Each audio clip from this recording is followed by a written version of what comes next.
뒤 본문이죠.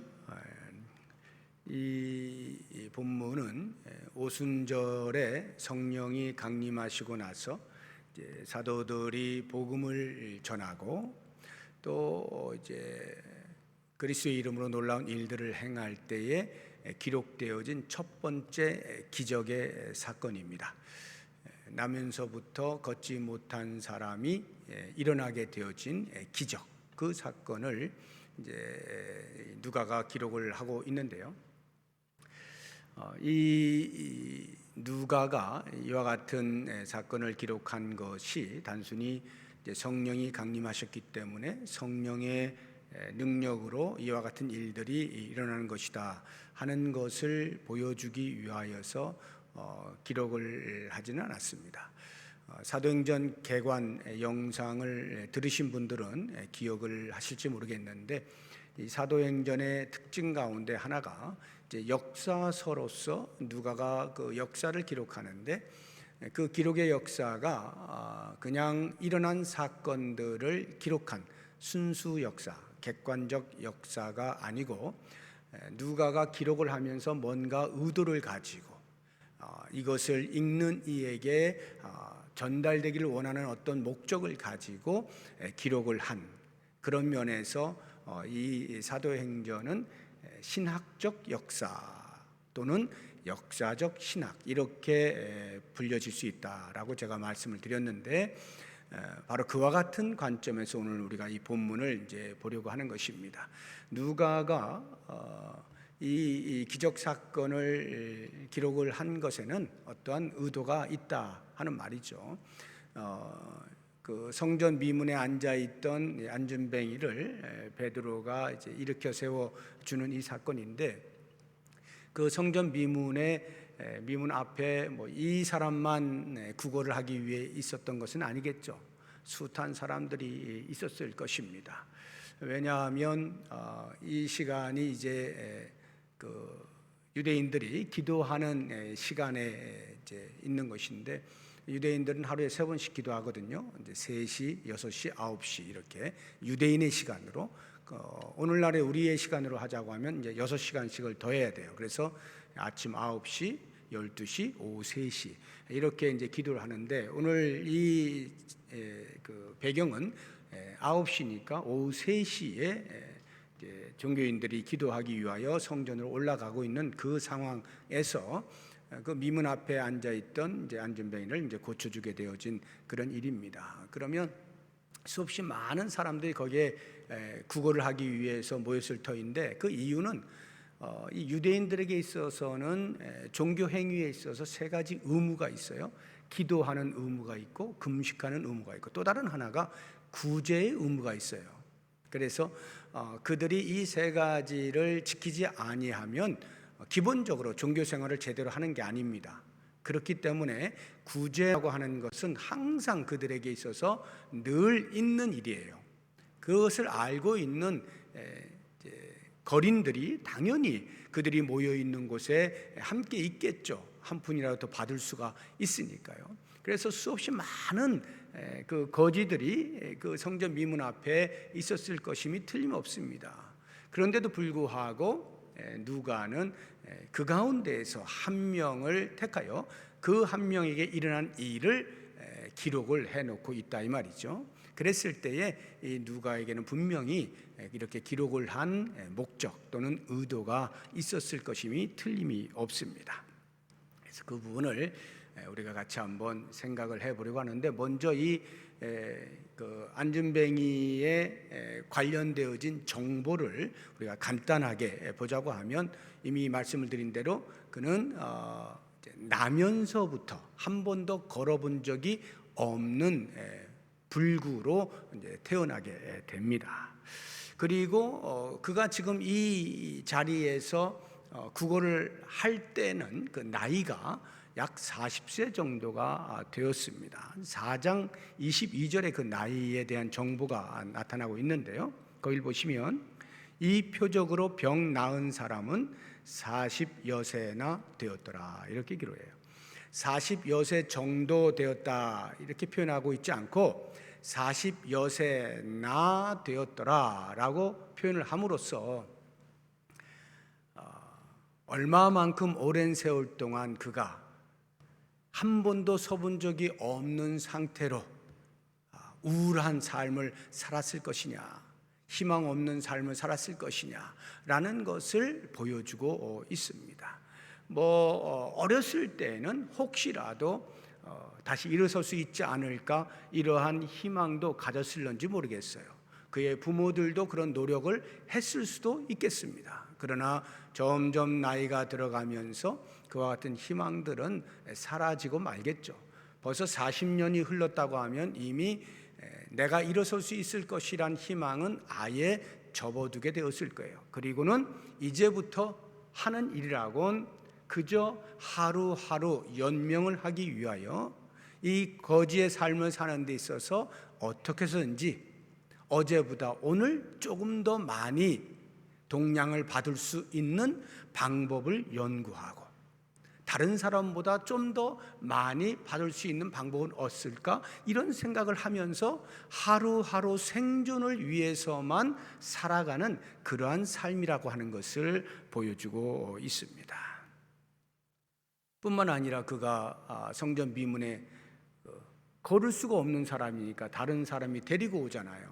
그러니까 천상 그는 다른 사람에 의하여 절대적으로 의존되어진 삶이다 하는 것을 이제 알 수가 있는데, 바로 이와 같은 사람을 누가가 클로즈업해서 기록을 하고 있을 때 과연 이 사람을 누가 도와줄 것이냐 하는 부분으로 우리 모든 독자들에게 시선을 이제 끌어내고 있는 것입니다. 과연 누가 도와줄 것이냐 하는 것인데, 이 사람 주변에는 이제 여러 돕는 이제 사람들이 있어요. 근데 그 사람들을 우리가 살펴보기 전에 이제 이 누가의 그 의도에 대해서 우리가 한번 생각을 하면서 이제 살펴보면 좋을 것 같아요. 누가가 이것을 기록하고 있는 것은 이런 생각이 아닐까 싶습니다. 여기 나면서부터 안진뱅이 된 자, 더 이상 일어설 수 있을 것이라는 희망이 꺾인 자, 그래서 하루하루 그저 살아가는데 급급한 사람, 다른 사람의 도움이 아니면 하루도 제대로 살 수 없는 절대 의존의 사람, 이런 사람을 누가는 아마도 우리 이 땅에 있는 모든 인간을 생각하면서 이 사람을 클로즈업하고 있는 것은 아니냐 하는 생각이 드는 것입니다. 왜냐하면 우리 인간들을 이렇게 보게 되어지면 이 안진뱅이와 다를 바가 전혀 없는 거예요. 우리 인간들이 나면서부터 사실 불구로 나죠. 물론 영적 불구를 말하는 것입니다. 영적 불구로 나요. 죄인으로 태어난다 이 말이죠. 이 부분을 다윗이 명확하게 자기의 처지를 이제 알죠. 시편 51편 한번 보시게 되면 5절에 이렇게 표현을 하고 있습니다. 다윗이 내가 죄악 중에서 출생하였으며 어머니가 죄 중에서 나를 잉태하였나이다. 그가 밧세바를 범하고 그 남편인 우리아를 죽이는 일에 교사를 하고 이런 교사하는 이런 모든 것들이 이제 나단 선지자에 의해서 발각이 되었을 때에 하나님 앞에 철저하게 회개하면서 이야기하는 거예요. 고백하는 거예요. 이것은 내가 그럴 수밖에 없는 존재입니다 라는 변명이나 핑계를 대기 위한 것이 아니라 인간 본질을 깨닫는 이야기예요. 나면서부터 이미 어머니 뱃속에서부터 이미 죄 가운데 태어난 존재라고 하는 인간의 본질을 깨닫는 고백이죠. 그렇습니다. 우리는 나면서부터 이미 영적으로 불구의 상태로 나는 것입니다. 그래서 그 죄를 어떻게 하면 극복할 수 있을까에 대하여 일말의 희망조차도 갖지 못한 채 그것은 까마득히 잊어버리고 하루하루 먹고 사는 일에 급급하며 사는 인생들이다. 그래서 이 땅에서 다른 사람보다 조금 많이 벌면, 다른 사람보다 조금 더 편안한 삶을 살면, 높은 자리에 있으면 그것으로 그저 만족하며 사는 것. 마치 이 나면서부터 안진뱅이 된 거지가 성전 미문 앞에 앉아서 다른 사람보다 좀 더 동량을 많이 받으면 그것으로 위로를 삼고 그래도 나는 오늘 동량을 많이 했다 하면서 하루하루를 그냥 사는 것처럼 우리의 인생이 겨우 그 정도로 살아가는 존재들이다. 그러면서도 결코 우리의 가진 바 그 죄에 대한 문제를 스스로 해결할 수 없는 그러한 인간의 모습을 이 나면서부터 안진뱅이 된 자에게 비추어서 우리들에게 보여주고 있는 것 아니냐 하는 것입니다. 그러면 이렇게 태어나면서부터 이미 영적인 불교로 태어나는 사람들에게 있어서 해답은 무엇이냐? 어떻게 하면 나음을 얻을 수 있을 것이냐? 이 부분을 이제 이 안진뱅이의 주변에 안진뱅이를 도와주는 사람들을 통하여 우리에게 또 보여주고 있는 것이죠.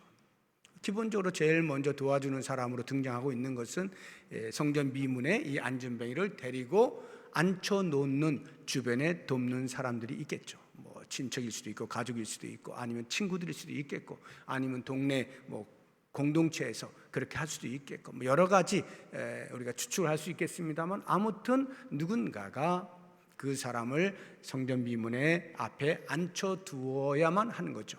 그렇게 돕는 사람이 있는 것입니다. 그렇게 돕는다 할지라도 그에게 있어서의 근본적인 문제, 스스로의 삶을 살 수 있도록 하는 일에는 조금의 도움도 줄 수가 없죠. 이렇게 세울 수 있는 능력이 그들에게는 주어져 있지 않습니다. 그들이 할 수 있는 최고의 도움이라고 하는 것은 조금이라도 남들보다 부지런을 떨어서 그 사람을 이른 시간에 성전 미문 앞에 앉혀서 제일 좋은 자리, 그래도 보아도 사람들이 동냥하기 제일 편한 곳, 사람들이 제일 많이 지나가는 곳, 거기에 앉혀두는 정도일 것입니다. 그렇게 해서 동냥을 보러 왔으면 그 돈을 어떻게 해서 이 사람의 미래를 위해서 저축을 할 것인가, 뭐 투자를 할 것인가 등등등등 그 정도의 도움은 줄 수가 있겠어요. 최고로 많이 도와주어 봐야 그 정도의 도움이죠. 그러니까 이 땅에서 하루하루를 사는 일에 조금이라도 편하게 해줄 수 있는 정도를 도와줄 수 있어요. 하지만 궁극적으로 그에게 필요한 것을 제공할 수는 없다 하는 것이죠. 그런가 하면 그 사람의 주변에 또 다른 돕는 자들이 있는데 그것은 바로 성전에 드나드는 종교인들이죠. 그 기도의 시간에 종교인들이 찾아옵니다. 성전에 기도하기 위하여. 그러면서 지나갈 때에 구걸하는 자가 있습니다. 당연히 동전을 던지죠. 왜냐하면 그것이 그들의 종교의 의무입니다. 의무라고 하는 말은 어쩔 수 없이라는 말도 되지만 또 다른 말로는 그렇게 했을 때 하나님께로부터 받는 혜택이 있다 하는 것입니다. 내가 하나님을 위해서 이렇게 일을 했을 때 하나님은 나에게 이렇게 보상을 하신다 하는 거래적인 부분이 있어요. 그래서 그들은 적극적으로 구제 행위를 하는 것입니다. 자기 종교 행위의 만족을 위해서도 그렇고 또는 하나님께로부터 받을 복에 대해서도 기대하면서 그런 구제 행위를 하는 것입니다. 그렇지만 그 앉아 있는 사람에게 정말로 필요한 것이 무엇이냐에 대해서는 그들의 관심 바뀔 수밖에 없습니다. 그저 자기들이 자기 만족을 위하여 또는 하나님께로부터 받을 복을 생각하면서 하는 것뿐이지 그 사람에게 과연 이것이 얼마만큼 도움이 될 것이냐 하는 부분에 대해서는 크게 관심이 없었을 것입니다. 누가가 이와 같은 사람들을 대두시키는 이유가 있어요. 보세요. 9시에 라고 하는 것은 기도 시간을 말하는 거예요. 성전 미문 앞에서 라고 하는 것은 그들이 늘상 종교 행위를 하고 있는 그 자리, 그러니까 장소와 시간을 분명하게 제시를 함으로써 이 종교인들이 과연 어떠한 일들을 할 것이냐 하는 것을 보여주고 있는데 그들이 할 수 있는 것은 동전 몇 푼을 던져주는 것이다 이 말이에요.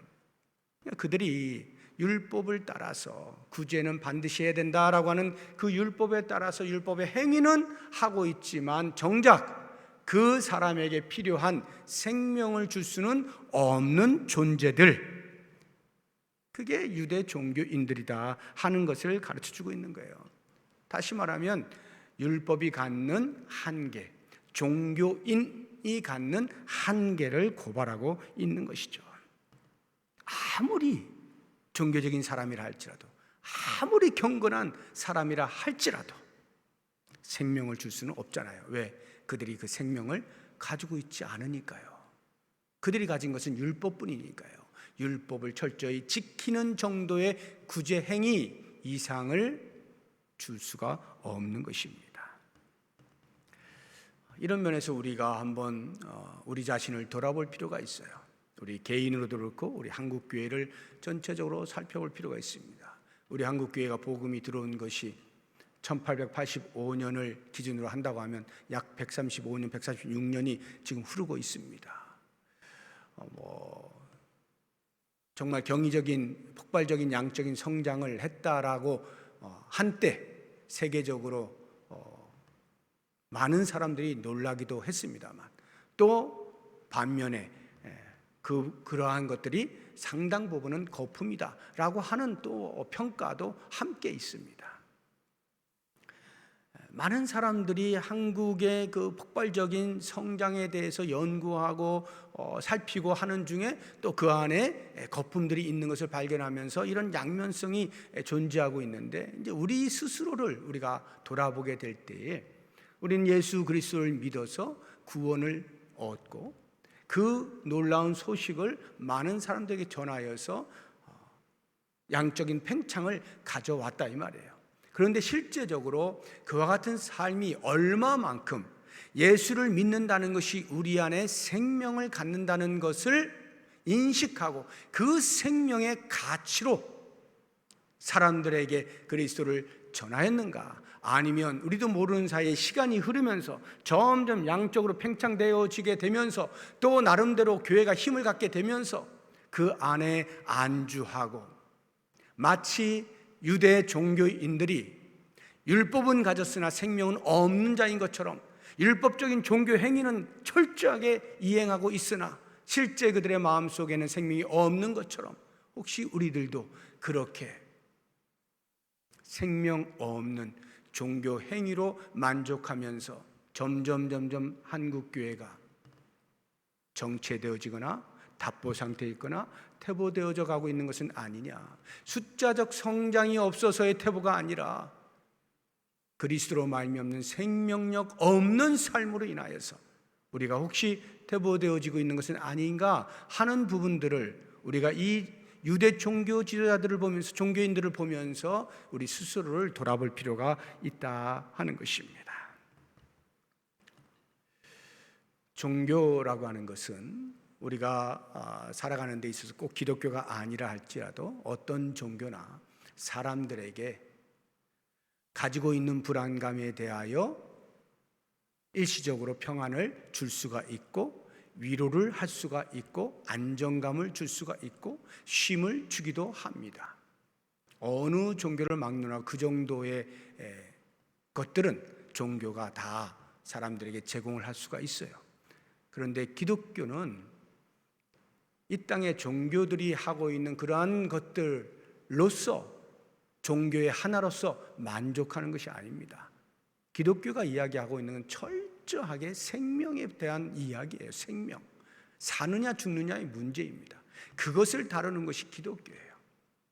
그런 면에서 우리 한국교회가 또는 우리 개개인이 얼마만큼 내 안에 가지고 있는 생명의 가치를 알고 있는지, 그 자긍심을 가지고 신앙생활을 하고 있는지, 그것을 전달하려고 하는지 우리가 보자 하는 것입니다. 그래서 이제 우리가 보려고 하는 이 베드로와 요한이 이 안진뱅이를 돕고 있는 이 모습 속에서 한번 우리를 다시 한번 돌아보자 하는 것인데요. 베드로와 요한은 예수님이 부활하셔서 그들에게 나타나시기 전까지만 해도 예수님의 공생의 기간 동안에 예수님을 따르며 제자로서 살아왔지만 진정한 예수님의 가르침을 온전히 이해하고 수행한 사람들이라고 보기는 어렵습니다. 예수님이 돌아가시 직전까지만 해도 그들 사이에서는 서로 누가 더 크냐라고 하는 다툼이 있을 만큼 그들도 역시 대단히 세상적인 사람들이었다 하는 것을 알 수가 있어요. 그런데 예수 그리스도의 부활을 경험하게 되어지면서 완전히 달라지죠. 성령이 강림하시게 되면서 그들이 다시 한번 거듭남을 경험하게 되어지죠. 그러면서 함께 손을 붙잡고 부활하신 예수를 증거하는 온전한 동역자로서의 삶을 살아가게 됩니다. 그래서 이 성전에 이제 기도하기 위해 올라갈 때에도 물론 그들도 유대인이기 때문에 그러한 어떤 유대인의 종교의 어떤 율법적 행위를 위해서 그 시간에 기도하기 위하여 올라간 것일 수도 있겠지만, 보다 더 우리가 합리적으로 이해한다면 그것보다는 이 베드로와 요한은 그와 같은 유대인들이 함께 모여있는 그 시간에 올라가 분명히 복음을 전하는 것을 목적하였을 것이다 하는 생각을 하게 되는 것입니다.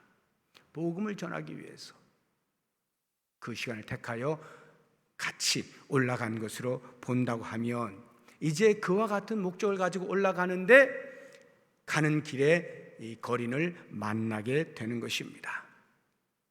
이 거린을 만나는데, 거린은 여느 종교인들이 성전으로 들어가서 기도하는 그 무리와 다를 바 없이 베드로와 요한에게도 똑같이 평소 하던 대로 구걸을 하는 것이죠.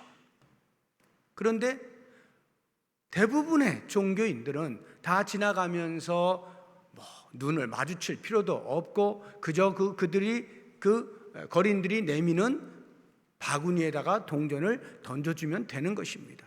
그런데 그러한 일반적인 반응이 아닌 다른 모습으로 반응을 하는 일이 발생하게 됩니다. 그것이 4절인데, 베드로가 요한과 더불어 주목하여 이르되, 그 사람을 주목하게 됩니다. 그리고 우리를 보라 하는 거예요. 누구도 그들에게 말을 붙일 이유가 없어요. 거린들에게 말을 붙이고 어떻게 사니 이런 말 할 필요가 없잖아요. 그러니까 그저 종교 행위를 하면 되는 거예요. 동전만 던져주면 되는데 베드로 요한은 그렇게 하지 아니하고 그를 주목하여서 우리를 보라라고 이야기를 하는 것입니다. 이런 걸 보면 주목을 할 때의 역사는 일어나는 거예요. 주목을 한다는 이야기는 주목해라, 봐라 이렇게 하는 이 접촉이라고 하는 것은 모든 일은 접촉에서부터 시작이 된다. 다시 말하면 관심이 있을 때 거기에서 어떤 일이 일어나는 것이지, 관심 자체가 없으면 아무런 일도 일어나지가 않는 거죠. 우리가 예수 생명을 전달하려고 할 때 그 생명을 필요로 하는 사람들, 받아야 할 사람들에 대한 관심이 있을 때 비로소 어떤 일이 벌어지게 되는 것이지, 관심 자체가 없으면 아무 일도 일어나지 않아요. 아무리 우리가 값비싼 무엇을 가지고 있다 할지라도 관심이 없으면 주질 않죠. 관심에서부터 일은 일어난다 하는 것을 알 수가 있는데, 이제 이렇게 베드로와 요한이 우리를 보라 요청을 하게 되어지니까 그 말을 듣고 이 거린이 어떻게 반응하는가 5절을 보시면, 그가 그들에게서 무엇을 얻을까 하여 바라보거늘. 보라 하니까 보긴 보는데 이게 무슨 일이지? 뭔가 좀 큰 일이 일어나려고 그러는가? 뭔가 좀 색다른 일이 일어나려고 하는가? 평소에는 늘 기껏 던져줘봐야 동전 한두 푼인데 뭔가 오늘날로 하자고 하면 좀 지폐를 주시려고 하는가? 이런 생각이 얼마든지 들 수가 있겠죠. 무엇을 얻을까 하여 평소와 다른 색다른 것에 대한 기대감이 이 거린에게서 있을 수가 있었을 것입니다. 그런데 실제로 그가 기대하는 바와는 전혀 다른 결과가 6절에 나타나고 있는데, 6절 보면 베드로가 이르되 은과 금은 내게 없거니와 내게 있는 이것을 내게 주노니 나사렛 예수 그리스도의 이름으로 일어나 걸으라. 상상도 못했던, 생각조차 할 수 없었던 전혀 예상 밖의 말을 듣게 되어진 것입니다. 바로 이 부분에 있어서 우리는 이 누가가 이와 같은 사건을 기록하고 있는 그 의도와 목적을 우리가 찾아볼 필요가 있는 것입니다. 베드로가 이야기합니다. 은과 금은 없거니와, 없었겠죠. 실제로 없었겠죠. 있었다면 주었을까요? 그건 잘 모르겠습니다. 아무튼 없었던 모양입니다. 그러니까 은과 금은 없거니와 이렇게 이야기를 하는 것입니다. 그런데 중요한 것은 은과 금은 없는데 내가 너 이렇게 세워준다, 이렇게 했을 때 좀 생각을 해봐야 될 것 같아요. 이 베드로가 왜 굳이 은과 금은 내게 없거니와 라고 하는 말을 했을까? 실제로 없어서 야, 나 돈은 없고 대신에 내가 다른 거 해줄게, 돈이 있었으면 돈을 주었을 텐데 야, 그 돈이 없으니까 내가 다른 거 해줄게 하고는 그 대안으로서 일으켜 세운 것이냐? 말이 안 되죠. 돈 그 몇 푼 주는 것하고 사람을 이렇게 세우는 것하고는 이게 비교가 안 되잖아요. 그런데 돈 없으니까 이거라도 해줄게가 아니겠죠. 그렇다고 한다면 과연 베드로는 어떤 생각으로 이런 말을 했을까? 은과 금은 내게 없거니와. 만약에 진짜로 없었다고 한다면, 그리고 그 사람에게 정말 그 은과 금이 필요하다라고 생각을 했다라면 이렇게 세워주는 것 말고라도 얼마든지 그가 돈을 어떤 방법을 통해서든지 돈을 지어줄 수가 있었을 겁니다. 그런데 적어도 베드로의 생각에는 그 안진뱅이에게 잠깐 던져주는 그 동전이 문제가 아니라는 것을 명백하게 인식을 했을 것입니다. 그리고는 이제 이렇게 세워주는 그 일을 하게 되어지는데, 만약에 베드로의 마음속에 그를 이렇게 세워주는 것으로서만 그가 할 일을 다 했다라고 생각을 한다라고 한다면 예수 그리스도의 이름도 굳이 필요 없지 않았을까 하는 생각을 해보게 됩니다. 예수 그리스도의 이름으로 내게 명하노니 일어나 걸어라 하는 것은 예수 그리스도의 이름이 아니면 그 능력을 행할 수 없기 때문인가? 이미 그를 이렇게 세울 만큼의 마음이 있었다고 하면 하나님께서 그들에게 그와 같은 능력도 주셨을 것입니다. 그런데 굳이 거기에 예수 그리스도의 이름으로 라고 말을 할 때에는 베드로의 마음속에 이 안진뱅이에 있어서 절대적 복음이라고 하는 것은 돈도 아니고 일어나 걷는 것도 아니고 그의 마음속에 예수 그리스도를 받아들이는 것, 이것이야말로 그에게 정말로 필요한 절대적인 복음이라 하는 것을 인식을 했다는 뜻입니다. 그리고 이것이야말로 우리 독자들이 전부 보아야 하는 문제라고 하는 것입니다.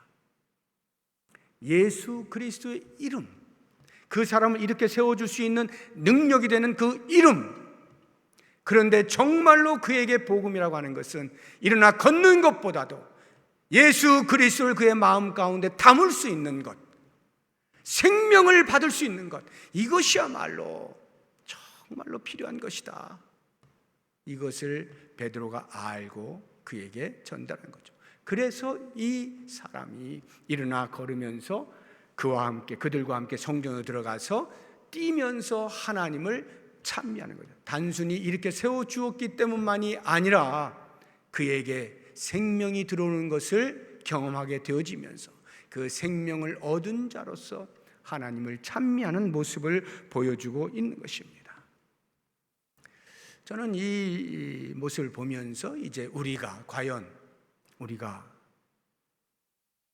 세상 사람들이 이야기하고 있는 좋아 보이는 것들을 비록 우리가 갖고 있지 못하다 할지라도 다른 사람들이 가지고 있지 아니하는 우리 안에 있는 생명, 예수 그리스도로 말미암아 얻은 생명, 그 생명이 우리에게 있어서 그리스도의 이름으로 그 생명을 나누어 줄 수 있는 자들이다 하는 이 자긍심과 생명의 가치를 알고 있느냐 하는 부분을 돌아보자는 거예요. 이것을 아는 자만이 사람들에게 나누어 줄 수가 있겠잖아요. 내가 가지고 있지 않은 것을 나누어 줄 수는 없죠. 가지고 있는 것을 나누어 줄 수 있는데 내가 무엇을 가지고 있느냐 이 말이에요. 무엇을 가지고 있느냐? 예수 그리스도의 이름, 예수 그리스도로 말미암는 생명을 가지고 있죠.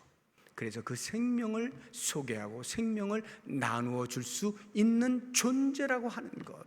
과연 생명을 필요로 하는 사람들에게 누가 도와줄 수 있느냐? 그 생명을 가지고 있는 자, 그 생명을 알려줄 수 있는 사람, 그 생명을 나누어 줄 수 있는 사람, 그 사람이 진심으로 그를 도와줄 수 있는 자 아니겠는가? 그렇다면 이 세상에